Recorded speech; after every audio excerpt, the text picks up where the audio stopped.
Hi there, Martin. How are you going with your Australian Studies tutorial paper? Oh, good. I finished it, actually. Lucky you. What did you do it on? I'm still trying to find an interesting topic.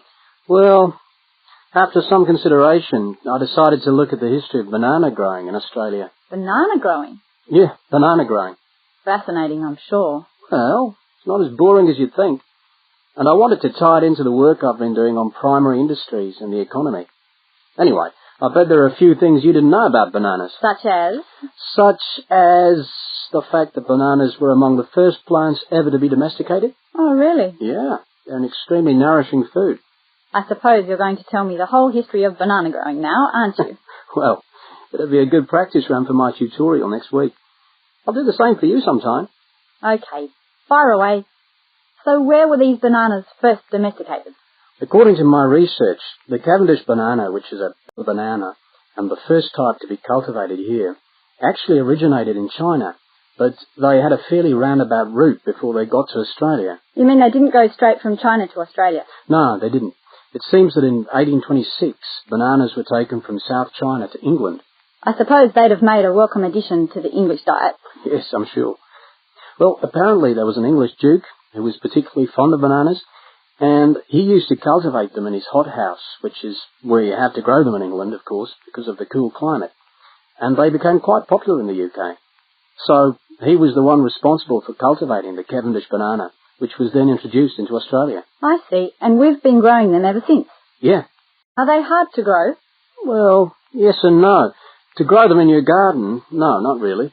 But to grow them commercially, you need to know what you're doing. You see, you only get one bunch of bananas per tree, and it can take up to 3 years for a tree to bear fruit if you don't do anything special to it. But this period is greatly reduced with modern growing methods, particularly in plantations where you have perfect tropical conditions. Right. So what are you looking at? 1 year? 2 years? No, around 15 months in good conditions for a tree to produce a bunch of bananas. And once you've got your bunch, you cut the bunch and the plant down. So how do the trees reproduce then? Well, bananas are normally grown from suckers, which spring up around the parent plant, usually just above the plant. They tend to like to grow uphill, or at least that's the common wisdom. So that's why banana plantations are usually on hillsides, is it? Yeah, they grow best like that. That's interesting. If you plant them in rich soil and give them plenty of water at the end of summer, then they should be well advanced by the beginning of winter, when growth virtually stops. But in a country like England, they're hard to grow. Although you can grow them in a hothouse. But in Australia, it's not difficult. No, though even here, the growers put plastic bags around the bunches to protect them and keep them warm. If you go up to the banana growing districts, you'll see all these banana trees with plastic bags on them. But how do they stop the bananas going bad before they reach the shops? Well, the banana bunches are picked well before the fruit's ripe. Once you cut the bunch, the bananas stop growing, but they do continue to ripen. The interesting thing is that once one banana ripens, it gives off a gas which then helps all the others to ripen. So they pretty much all ripen within a few hours of each other. Amazing. So do we export lots of bananas overseas to Europe and Asia, for instance? Well, oddly enough, no.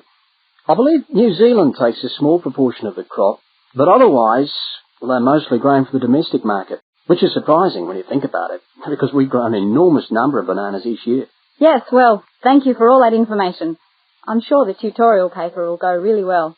You certainly seem to have done your research on the subject. Let's hope so.